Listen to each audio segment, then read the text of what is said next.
Good morning and welcome to Discover Your Future 2021. We hope you have all thoroughly enjoyed the sessions that you've been in and the interactions that you've had with some of our fantastic local employers, and that they've been giving you an insight into the world of work. And today I'm super pleased to kickstart our new theme of skills. It's essential that you're equipped with 21st century skills that will enable you to excel in your chosen career path. So for this theme, we've developed workshops that will allow you to equip yourself with new skills such as teamwork, communication skills, problem solving, and lots more, with all of the support of local employers. And this morning, I'm delighted to welcome our keynote speaker for skills, Gemma Head. Gemma is the Skills for Energy Program Manager and Company Secretary at Eager. Gemma, over to you.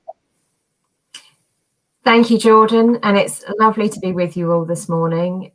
Sadly, we can't be there in person, but who knows, we'll get back to that one day. But for now, this is where we're at, and we've got some fascinating stuff to run through this morning. And we shall kick off with the slides, and I'll tell you a bit more about myself and a bit more about skills within Suffolk and what Suffolk employers are looking for. So I can see my slides, so I hope everybody else can see them too. So we're going to run through, and as I said, we're looking at key skills that Suffolk employers need, although it's probably worth mentioning that it's not specific to Suffolk. These are skills in the broader sense. So this is what everybody's looking for. And this is key information that you'll need to keep in mind for your futures. Endlessly, really. There's kind of no end point to this. So if I can have the first slide up, please. Or the next slide. So my name, as Jordan mentioned, is Gemma Head. I'm Skills for Energy Program Manager and Company Secretary at the East of England Energy Group, or Eager. I wear various hats, so those are my kind of key job titles, but I do lots of other bits and pieces as well. So I'm involved in lots of different organisations within Suffolk and outside of Suffolk as well. And I'll tell you just a quick little bit about me, so and something to keep in mind, which I think is really important when you guys are thinking about your careers and things as well, is that my career journey wasn't straightforward. And as I've said there, I didn't know what I wanted to be when I left school. And I'm not really sure that I know now either, to be perfectly honest. So I'm kind of making it up as I go along, but don't tell anyone that. So I did a degree in early years education. So I went through my GCSEs and through my A-levels and went on to university. And I thought originally that I'd be going into teaching. That was kind of the direction I thought I'd be moving into. Changed my mind, moved out of the area. So I went to university in Essex, and I moved to Norfolk originally, although I'm now in Suffolk. So I moved across and had a bit of a rethink in terms of what it was that I wanted to do and who it was I was going to be talking to and working with in the future. So I did lots of different things. When I left university, I went to work. Well, I worked for Essex Libraries for a little while. I worked for a nursery. I worked for so many different companies that I won't run through all of them, but it certainly wasn't kind of straight into energy, which is where I am now. So once I kind of found my feet, so I went to work for a company called NWES, or Norfolk and Waveney Enterprise Services. Started working on reception in one of their buildings, met some fantastic companies that work within the energy sector, and thought to myself, actually, this is what I want to be doing. So I spent 6 years working for a company called Threesome, now part of Worley. So they're an engineering company, so they send individuals offshore and develop solutions for projects that are on and offshore, so within the engineering and energy sector. And then once I left Threesome, I moved into my role at Eager, and that's kind of where I'm talking to you from just now. So if you can go on to the next slide, thank you. So I work for Eager, as I said. So we're a not-for-profit trade association, so we've got about 200 members across the energy sector. We work right across the kind of key players, so some of the companies like Scottish Power Renewables, Vattenfall, EDF, and some of the big names that you will have heard of within energy, right through into the supply chain as well. And I won't run through all of the content on this slide because I want to get onto the skills stuff, but just to mention the project that I work on specifically. So I work on the Skills for Energy programme, which is one of EAGA's core programmes, and we work with students across all aspects of education, so from school and college through to university, and we also work with the military. We work with job centres and ultimately lots of different organisations and individuals that are looking towards the energy sector in terms of their future career. So you can move on to the next slide, please. So what are skills? So I've just mentioned, obviously, I work for Skills for Energy, and maybe that term is looking specifically at skills related to the energy sector. So today we're talking a bit more about skills in the broader sense. And as it says there, skills are something which you learn through experience. So that can be anything from kind of what you learn in the classroom. That can be what you learn doing your hobbies or sports or things that you do outside of school. It can be things that you do at home. These are all examples of skills and things that you will need in the future to support you in your future development. Employability skills, so that's something slightly different in that these are skills that you will utilise that will assist you with doing a particular job. So you will use some of those skills that you develop outside of school and outside of what you're doing just now. You'll use those and put those into your future careers. So you might not think about it just now, but certainly that's something that will become apparent as time goes on as to how you're going to use all of those skills that you've developed. So they're important in all aspects of your life. So they can be really varied. They're things that you're not even necessarily aware that you're developing. So things like your communication skills and teamwork skills. These are things that that perhaps nobody sort of says to you, this is, we're going to do a particular activity and this will develop your teamwork skills. That's not generally what happens. But actually, there's so many different things that you do within the classroom and outside of school that will look to develop those particular skills, even if you aren't necessarily aware of it. And the skills are what make you, I'm not quite there yet, but skills are what make you really efficient and effective in what you do. So and they're things that can be learned at any time as well. So there's an opportunity to develop skills throughout your life. So not just in your school time and in your education. That's obviously really key and really important, the skills that you're developing just now. But as time moves on, there will be plenty of opportunities to develop further skills as well. So we talk about hard skills and soft skills. So hard skills tend to be the things that you need to learn in order to do a particular job.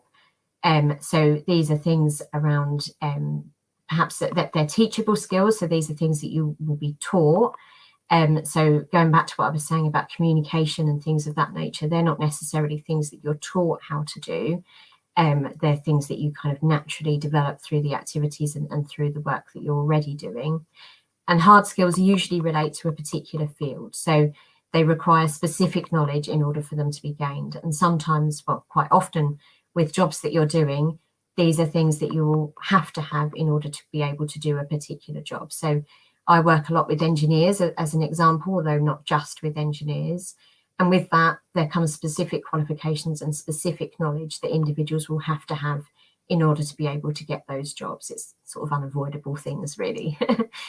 So some of the examples, as it says there, that you've got degrees or academic qualifications. They might be industry-specific certification, and things like coding ability or foreign language skills. They're skills that perhaps not everybody has got. So they're the bits that really set you apart from other people. And in lots of ways, they determine the direction that you're going to be moving into. And then we've got soft skills. So these are the self-developed attributes. So as I mentioned earlier on, these are the things that you pick up through your life and through work experiences. So these aren't ones that necessarily need training, although sometimes there might be opportunities for you to undertake training that does help you with some of those skills. So, for example, I've done training around presentations and things of that nature. So that would help with my communication skills and with some of the skills that are considered as soft skills. But generally speaking, these are things that you would pick up throughout your time in education or work or outside of school, wherever it may be. These are all things that you'll be developing, perhaps without even knowing it. So some of those examples there, so interpersonal skills, leadership, project management, problem solving, good work ethics and team working. These are all really key skills, and these are things that you will be developing without even knowing it. So then I suppose the key question is, what skills are employers and universities and the next steps looking for? So it's important, excuse me, it's important that you're demonstrating a good combination of hard skills and soft skills. So that's going to be really vital in terms of your futures. So it's worth kind of thinking about the skills that you have and perhaps the skills that you need to improve.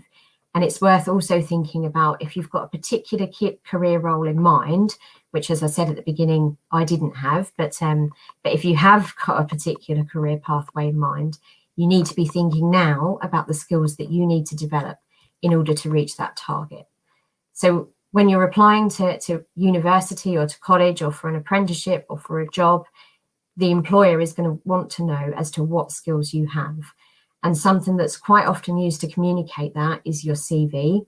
So you go through an application process and perhaps be invited along to an interview. And that's your opportunity really to talk about and demonstrate the skills that you have. So we've listed some out there. So things like time management, collaboration, adaptability. These are all skills that that employers look for depending on the role that you're going for, and universities and colleges will look for too. And these are things that you need to think about how you're going to be able to demonstrate these skills to that person. So when they talk to you, when they perhaps interview for a university place or for a job, you need to think about how you're going to be able to evidence that you've got these particular skills as well. So something that I would recommend, because I know that you guys are relatively early on in terms of your education and perhaps not quite thinking about your careers just yet. But something that I would recommend is to start making a few notes or start creating your CV and start thinking about how you already demonstrate some of those skills that you've already got. So, for example, if you play in a football team, then a lot of those skills that are listed on the slide there are skills that you're demonstrating. So just make a note of it. And then when you come to applying for a job or applying for a place at university or college, you've got some content there already that you can think, actually, yeah, this is where I've demonstrated these really, really important skills. And this is how I'm going to evidence that I've got them. Because ultimately, anybody can say that they've got certain skills, but it doesn't necessarily mean that they have. So it's just something that is worth keeping in mind, is thinking about how you evidence them and how that's going to set you apart from other people that are applying for jobs and applying for university and applying for college, how it's going to make you really stand out in what can be quite a crowded environment. So that's kind of my content there. So thank you ever so much for listening. I suppose that one of the key things to think about is that this applies across all aspects of your life. So I know I mentioned at the beginning that I'm coming at you from the energy sector, which is a really key sector within Suffolk and Norfolk and beyond that. But the skills and the bits and pieces that I've spoken to you about this morning are relevant across all aspects of what you do. So really have a think about your own future development. Think about what you're doing just now. Think about taking on additional opportunities to develop those skills. So if there's, particular opportunities to join specific clubs and things of that nature that you think are going to be able to help you develop some of those skills, then grab it with both hands and get on with it, because those skills that you develop now really are going to be key for your futures.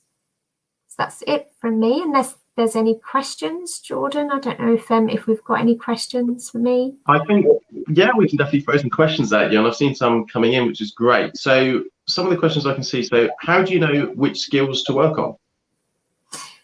That's a really good question. So I would talk to people that know you. So talk to people that are going to be honest, talk to your teachers, talk to your parents, talk to your friends and family, and just ask them some questions. Ask them, what am I good at? What am I not so good at? Do I communicate well? Do I come across well if I'm sat in an interview? Would I get across what I want to get across? Are there particular things that I need to think about and think about developing? So yeah, that would kind of be my key bit of advice, is have a bit of a think yourself.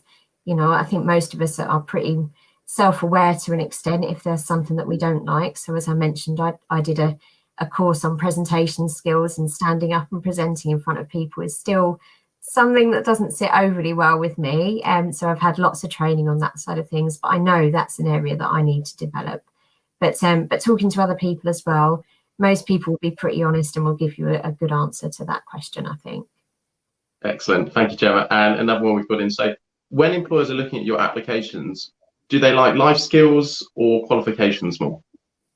Another really good question. So we always say that the skills, so that the qualification side of things, that's something that can be taught. So that goes back to what I was saying on the slides about hard skills and soft skills. So qualifications are things that can be taught. Some of those skills are things that can't be taught. So things like attitude is really key, but you can't teach somebody to have a good attitude necessarily. So that I think it's a combination, and there will be certain jobs where qualifications will be the absolute key. If you haven't got a particular certificate or a particular qualification, then that's not going to be something that is kind of easily overcome. But that attitude and that willingness to learn and willingness to work with other people and things of that nature is something that can't necessarily be taught. So yeah, definitely a combination of both. Great, thank you, Gemma. And another question for you. So, what do you think are the skills of future workplaces? So that's a really hard question, because there's going to be lots of jobs out there. So just in the field that I work in, there's so many jobs that are coming over the horizon that we don't, we don't know exist yet. So it's quite hard to talk to people about the skills of the future. I don't think things will change necessarily in terms of the soft skills that we need. I think that's still going to be key as time goes on. I think it's always going to be about making sure that you do your research to find out what skills you need. So there's certainly that. So as those new jobs come online, it's going to be about you doing your research to find out what you need to be able to do those jobs. But yeah, I think ultimately those kind of communication skills and teamwork skills, that's still going to be necessary going forward. I don't kind of see things moving away from that. Brilliant. Thank you, Gemma. And last question. So how important is it to keep learning after you've left education? I think it's really important. And, you know, for the most part, we're learning every day. So whether you're going through a particular qualification or whether you're doing your day-to-day job, there's things that come at you kind of from all sides that quite often mean you need to go off and do your own research. I'm an apprentice at the moment. So whereas I suppose I didn't think that I would be doing an apprenticeship at sort of this point in my career, but I'm an apprentice just now. So I'm doing a project management apprenticeship. So I'm continuing my learning, and it's certainly something that I would encourage. So you can think about doing additional qualifications and additional learning at any point within your life. And I think it's something that keeps the variety going and keeps your mind active, keeps your brain busy. And it means that, yeah, you're still developing within your role and outside of that as well. I think it's really key. That's excellent. Well, Gemma, huge thank you for coming on to be our keynote speaker for the skills section of Discover Your Future. Thank you. No problem at all. Thanks ever so much.